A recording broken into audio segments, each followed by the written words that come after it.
Like আমি নিজেও জানতাম না যে আমি কালকে কোন অর্ডারে ব্যাটিং করবো। ওই বিপিএলটা আমার মানে আমার লাইফে যত ক্রিকেট খেলছি মানে আমার লাইফে সবচেয়ে বাজে টুর্নামেন্ট ছিল।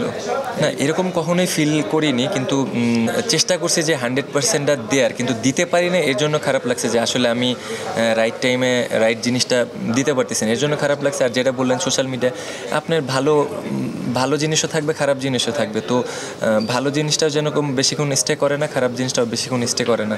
তো ওভারঅল সোশ্যাল মিডিয়ার তেমন কোনো কিছুই আমার কাছে লাইক এই যে যত যা কিছুই হোক আমার কাছে আসে না। সত্যি কথা যেটা, আমার এগুলি সব মানে অফ করা। আমি নর্মালি হচ্ছে আমার একদম নর্মাল সোশ্যাল মিডিয়া, একদম নর্মাল। তো এগুলির থেকে আমার ওরকম দূরে আছি, তো আমার ওরকম প্রবলেম হয় না।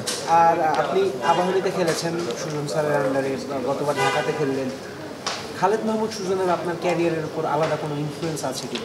ডেফিনেটলি স্যারের সাথে আমি 1-2 বছর ধরে খেলতেছি না, প্রায় 4-5 বছর ধরে খেলতেছি। ইভেন আমি ফার্স্ট বিপিএলও ওনার সাথে খেলতেছি। উনি আমাকে ফার্স্ট বিপিএলে 19 শেষ করে নতুন ইয়াং একটা ছেলে এসে বিপিএল হুট করে খেলছি। তো ডেফিনেটলি উনি অনেক পজিটিভ মাইন্ডের। আমার ভিতরে অনেক নেগেটিভ জিনিস ছিল যেগুলি একদমই ওনার সামনে আমি দেখতে পাইতাম। উনি বলতো যে এরকম চিন্তা করিস কেন, এইভাবে কেন চিন্তা করিস, এইভাবে চিন্তা কর, ভালো জিনিস চিন্তা কর। তো অনেক কিছু শিখছি ওনার কাছ থেকে। স্টিল হয়তো যদি আবাহনীতে খেলি অবশ্যই ওনার সাথেই থাকা হবে। তো উনি আমার সম্পর্কে, যেহেতু আমার একদম 19-এর পরে উনি পাইছে, উনি অনেক কিছু জানে। বাবুল স্যারের সাথে বেশ কিছুদিন কাজ করতেছি, স্যারও ডোমেস্টিকে খুবই ভালো হেল্প করে। বছর শেষের খুশি নগদে হবে বেশি। নগদ পেমেন্টে নির্দিষ্ট ক্যাটাগরির কেনাকাটায় 300 টাকা পর্যন্ত ক্যাশব্যাক। নাইম, আর আমি একটা গল্প শুনছি, আমি শিওর না, যে আপনার নাকি দেশের বাইরে চলে যাওয়ার কথা ছিল 17 বা 18-এর পরে, বাট আলটিমেটলি জাননি, পরে এখানে ক্যারিয়ারটা হয়ে গেছে। তার গল্পটা কেমন? না এরকম কোনো কিছু তো আমার মনে পড়ে না। ক্রিকেট খেলার কথা ছিল না, কিন্তু বাইরে চলে যাবো এরকম কোনো কিছু না। ক্রিকেট খেলার আমি হচ্ছে আমার হচ্ছে এজ গ্রুপে আমি একবার মানে এরকম হয়েছিল যে আমি ওভার এজ হয়ে গেছি। মানে যেই সালটাতে আমি সিলেক্ট হয়েছি তার আগের সালে আমি ওভার এজ হয়ে গেছি। তো দেখবেন ডোমেস্টিকে যখন এরকম এজ গ্রুপের কিছু খেলা, কোচের কিছু এরকম থাকে যে মানে ওয়েল প্রিপার্ড না, বুঝতে পারে যে ওরে বেটার। তো ওই সময় ওরকম হয়ে যায়, ধরেন 1-2 জন মিস হয়ে গেলে কোনো ইস্যু থাকে না কোচদের কাছে। কিন্তু আমি তখন নতুন ছিলাম, আমি আসলে এজ গ্রুপ খেলার জন্য অত ওয়েল প্রিপেয়ার্ড ছিলাম না। আমি এজ গ্রুপ 2বার খেলছি, আন্ডার 18 2বার খেলছি। তো একবার আমি ওভার এজ ছিলাম, এরপরে মনে হচ্ছে না আর ক্রিকেট খেলবো না। কিন্তু এরপরে যখন আসছি আমি মানে পুরা হার্টগেট বেঁধে আসছি যে খেললে ভালো মতনই খেলবো। ওই যে যখন মনে হলো খেলবো না, তারপরে যখন ফিরলেন, মাঝে কোনো গ্যাপ ছিল না? আমি যখন আন্ডার 18 যখন প্রথমবার খেলছি, আমি মানে আন্ডার 18 লেভেলে হাইস্ট রান গেটারের ভিতরে আমি 3rd বা 2nd এরকম কিছু হয়েছিলাম। তো আমি 50 করছিলাম 2-3টা, বাট ওরকম আহামরি 100 মানে এজ গ্রুপে দেখবেন 100-এর ইম্প্যাক্টটা অনেক বেশি। 100 করলে মানে কাউন্ট করে, 50 ওরকমভাবে কাউন্টেড না। তো ওই সময় হচ্ছে 50 করছিলাম 2-3টা, কিন্তু 100 করতে পারিনি। কিন্তু সেকেন্ডবার আমার টার্গেটই ছিল যে যেভাবে হোক যে ভালো খেলে সিলেক্টরদের ইমপ্রেস করতে হবে। এই জিনিসটা ওই বয়সটাতে কাজ করতো যখন আন্ডার 18 ফার্স্ট খেলছি। তো এর পরের বার আমি হাইস্ট রান গেটার হই, আমি মেবি 2-3টা সেঞ্চুরি করছিলাম। দেন ম্যান অফ দ্য টুর্নামেন্ট হয়েছিলাম, ম্যান অফ দ্য ফাইনাল হয়েছিলাম। মানে ওভারঅল সব ট্রফি আমি জিতছিলাম। ইভেন ঢাকা ডিভিশন সাউথ কখনো এজ গ্রুপে খুব রেয়ার হচ্ছে আপনার চ্যাম্পিয়ন হয়। লাইক মেট্রো, বিকেএসপি ওরাই সবসময় আপনার ডোমিনেট করে এজ গ্রুপে। বিকেএসপি আর মেট্রোই ডোমিনেট করে, ওদের বিট করে জেতাটা মানে অনেক সারপ্রাইজিং ছিল। গতবারের বিপিএলটা আপনার মোটামুটি ভালো গেছে। আমি যদি মনে করতে পারি তার আগের বার কোনো একটা বিপিএল আপনাকে 5-6ও খেলতে দেখা গেছে। 5-6 না, আমি আমার যতটুকু মনে আছে আমি 8এও ব্যাটিং করছি। লাইক আমি নিজেও জানতাম না যে আমি কালকে কোন অর্ডারে ব্যাটিং করব। লেফটি রাইটি এরকম করতে গিয়ে মানে আমি কোন অর্ডারে ব্যাটিং করবো আমি নিজেও জানতাম না। কিন্তু অ্যাজ এ ব্যাটসম্যান আপনি যদি মানে আপনি মাইন্ড যদি ক্লিয়ার না থাকে আমি কালকে কই ব্যাটিং করব, তখন আপনার জন্য অনেক ডিফিকাল্ট। ওই বিপিএলটা আমার মানে আমার লাইফে যত ক্রিকেট খেলছি মানে আমার লাইফে সবচেয়ে বাজে টুর্নামেন্ট ছিল। ইভেন আমি ওয়ার্ল্ড কাপে মেবি ওই সময় হাইস্ট রান করে আসছিলাম, আপনারা যতটুকু জানেন কি না। তো ওইটা আমার জন্য একটা ব্যাড টাইম বলতে পারেন। হ্যাঁ 40 দিনের একটা টুর্নামেন্ট, আপনি জানেন যে আপনাকে প্রপার সুযোগ দেওয়া হচ্ছে না, শুরুতে খেলানো হচ্ছে না, কোথায় খেলবেন সেটাও জানেন না। এই মানসিক একটা নিশ্চয়ই বাধা আসে বা মন খারাপের ব্যাপার থাকে। কেমন ছিল এই সময়? ওই সময়টা এটাই বললাম যে আমার ক্রিকেট ক্যারিয়ারে যদি কোনো খারাপ টাইম থাকে ডেফিনেটলি আমি ওই টাইমটা আমার লাইফে আর কোনো দিন না আসুক, আমি এরকমই চাইবো। মানে আমি লাইক অনেক বেশি ফ্রাস্ট্রেশনে ভুগতেছিলাম যে কী করব, কি খেলবো না কারণ আমি টু বি অনেস্ট আমি ওপেন ছাড়া কোনো দিন খেলি নাই। টিমের সিচুয়েশনে বড় জোর 3-এ খেলছি, কিন্তু এর নিচের সিচুয়েশনটা তো আপনি আমার খেলাইলে হবে না, কিন্তু আমি তো জানি না যে কোন সিচুয়েশনে কোথায় কীভাবে খেলতে হবে, এটাও তো আমার জানতে হবে। যে 4-5-এর খেলারা যারা এক্সপিরিয়েন্স, যারা খেলছে ছোটোবেলা থেকে, ওরা সবচেয়ে বেস্ট জানবে ওপেন কীভাবে খেলতে হয়। অ্যাজ এ মিডল অর্ডারের থেকে আমি বেটার বলতে পারবো, লাইক সেম ওরকম। তো আমি চাইবো না ওই টাইমটা আমার লাইফে আর আসুক। আপনি এখন ক্যাপ্টেন্সি করছেন, লেফটি রাইটের ব্যাপারটাকে কি একটু বেশি ওভারহেড কিনা, যে একটা লেফটি রাইট হলে খুব কি হেল্প হয়?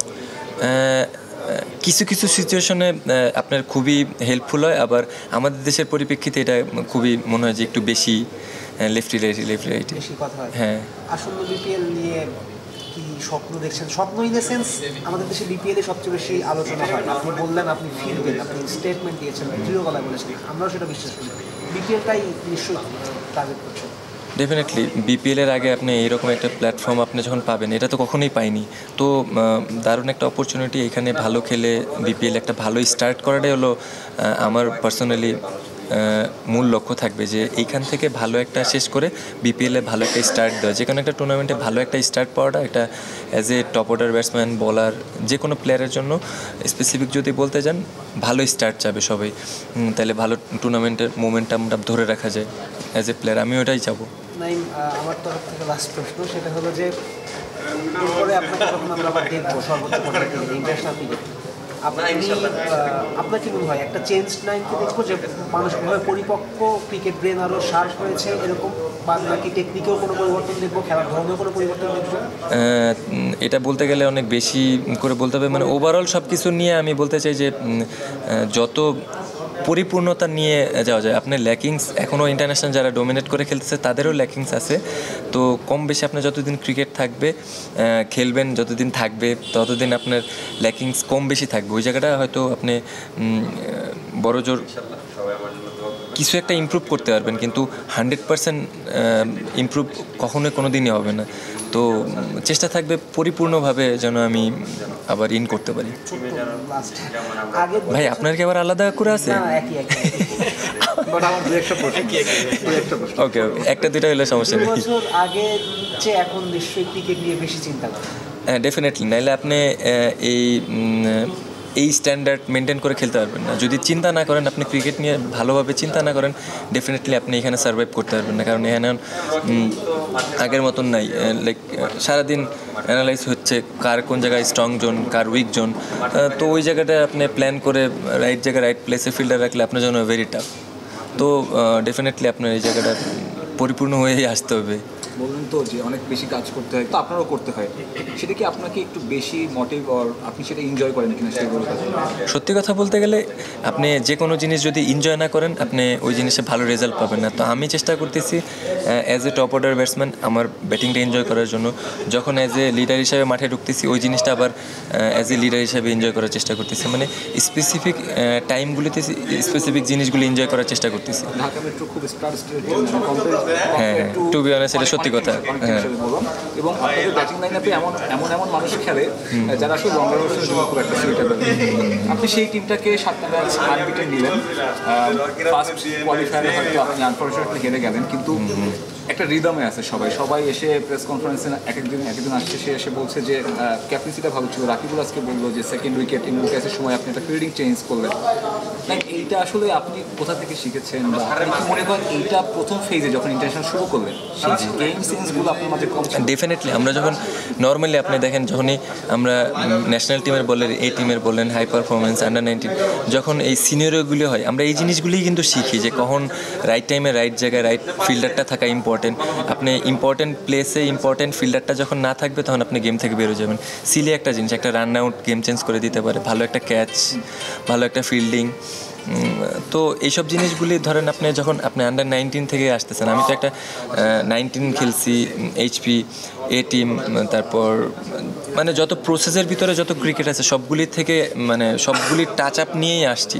তো আমার এখন এগুলি যদি নতুন করে শিখতে হয় তাহলে এটা আমার ব্যর্থতা বলবো, কিন্তু এগুলি আমার ভিতরে তো আমি এতদিন দেখছি যে বড় ভাইরা কেমনে করে, ইভেন ইন্টারন্যাশনাল ক্রিকেট তো হাইলাইটস লাইভ ম্যাচ এগুলি দেখে নিজের ভিতরে সব কিছু নিয়ে আলাদা করে তেমন কোনো কিছু না, কিন্তু কিছু কিছু জিনিস তো আপনার গার্জেনের ডিসিশন নিতেই হবে। তো কিছু ডিসিশন থাকে ক্যাপ্টেনের নিতে হয়, ওই ডিসিশনগুলো তো মাঠে ইনস্ট্যান্ট মোমেন্টে নিতেই হবে। আমার মনে হয় এটা খুব unpopular question, but do you think যে ইন্ডিয়ার উইনিংসটা আপনার উপর একটা বেশি প্রত্যাশার ভার বা এরকম কিছু একটা করছে? খারাপ বলেন নাই, কিন্তু আসলে এটা নেগেটিভ কিছু জিনিসের পজিটিভ ইম্প্যাক্টও থাকে, নেগেটিভও থাকে। তো ওইটা দেখতে গেলে মাইনাসই, মানে ইন্ডিয়ার মতন একটা দেশ, একটা ধর্ম, সেখানে নাইম শেখের মতন একটা ক্রিকেটার ইন্ডিয়ান মিডিয়ায় হইচই ফেলে দিয়েছে, বলতে পারেন দেশেও আর কি তখন প্রত্যাশা লেভেলটা না নাইম শেখ আমাদের আরো 10 বছর আরামসে সার্ভিস দিবে। এটা মানুষের হয়েছে মানুষের এক্সপেকটেশন। যখন আমি ফার্স্ট সিরিজ নর্মালি হচ্ছে যখন ফার্স্ট সিরিজ এরকম একটা টিমের সাথে স্টার্ট করছি, মানুষের এক্সপেকটেশন অনেক বেশি থাকে।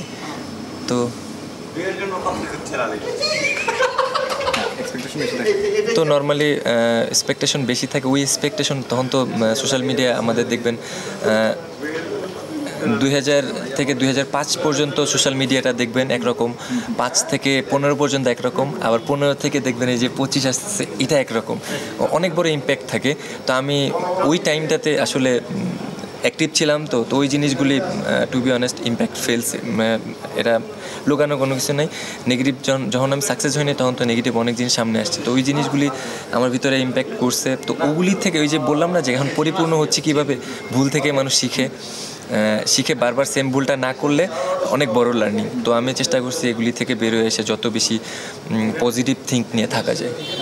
খালেদ মাহমুদ সুজনের সাথে ইন্টারাকশন যদি বললেন 19-এর পর পিক করে নিয়ে আসলো, ওই সময় তো আপনি ক্রিকেট ছাড়ার চিন্তা ভাবনা করছিলেন, how you met Khaled Mahmud Sujan? সত্যি কথা বলতে ওই সময় অনেক মানুষ চলে আসবে। আমার এমন একটা সিচুয়েশন ছিল, আমার তালহা ভাই লাইক আমার ইনস্ট্যান্ট এমন টাইম হতো যে আমার ইনস্ট্যান্ট গ্লাভস প্যাড লাগবে, আমি সামহাও ম্যানেজ করতে পারতেছি না, তো তাহলে ভাই ইনস্ট্যান্ট ম্যানেজ করে দিত। তো অনেক ইস্যু আছে ভাই, যেগুলি মানে একটা রুট লেভেল থেকে আপনি যখন উঠে আসবেন অনেক কিছু চড়ায় উতরায় তারপর আপনার এখানে আসতে হয়।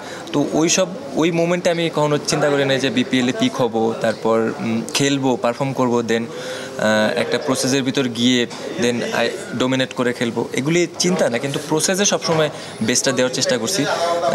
স্যারের ওই পিকটা বলবো যে ডেফিনেটলি আমার জন্য অনেক প্লাস পয়েন্ট ছিল। আন্ডার-19 শেষ করে বিপিএল খেলছি, এই ডিপিএলে মেবি খুব ভালো 50 অ্যাভারেজে ব্যাটিং করছি, দেন হচ্ছে আমাকে বিপিএলের জন্য পিক করছিল। তো থাকে না মানুষের লাইফে প্লাস পয়েন্ট, তো ডেফিনেটলি স্যারের ক্রেডিট দিতে হবে।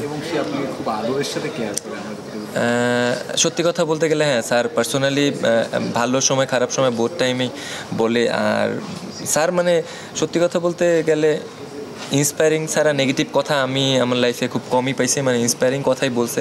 আর অনেক বড় ভাইরা আছে যারা সবসময় হেল্প করছে, নাম বলতে গেলে অনেক নাম বলতে হবে, স্যারের কথা পার্সোনালি বলতেই হবে ডেফিনেটলি। তো এনসিওটা ভালো করলেন, বঙ্গবর্ষণেও ভালো করলেন, আপনি কি মনে করেন এখন আপনার জন্য বিপিএলটা আসলে কীরকম কাটাবে? আপনি এনসিএলে highest run getter, do you think যে আপনার জন্য বিপিএলে হাইয়েস্ট রান গেটারটাও খুব পসিবল, বা সেইটা আপনার করা উচিত? মানে নাইম শেখের ব্যাটে সেটা আসলে উচিত আসা? আমি নর্মালি আমার ওই একটা বিপিএল বাদে আমি সবসময় টপ 5-এর ভিতরে মানে 5 হয়েছি, কিন্তু 5 থাকাটা তো ইচ্ছা থাকে না, টপে থেকে শেষ করতে চাই, কিন্তু লক্ষ্য এটা থাকে না টুর্নামেন্টের আগে যে টপ রান গেটার হবে, এরকম না। ভালো একটা স্টার্ট করে ম্যাচ বাই ম্যাচ গিয়ে এন্ড শেষে যেটা রেজাল্ট হবে গুড এনাফ, ঠিক আছে। ভালো হলেও দেখা যাবে, খারাপ হলেও দেখা যাবে। খারাপ হলে কী কী ইমপ্রুভমেন্ট দরকার ছিল বা কী কী মিস করে গেছি ওই জিনিসগুলো নিয়ে কাজ করি, আর ভালো হলে যে আমার প্ল্যান যেটা ছিল রাইট ওয়েতে গেছে, দ্যাটস ওয়াই আমি সাকসেস। এইসব জিনিস নিয়ে বেশি থিঙ্ক করি।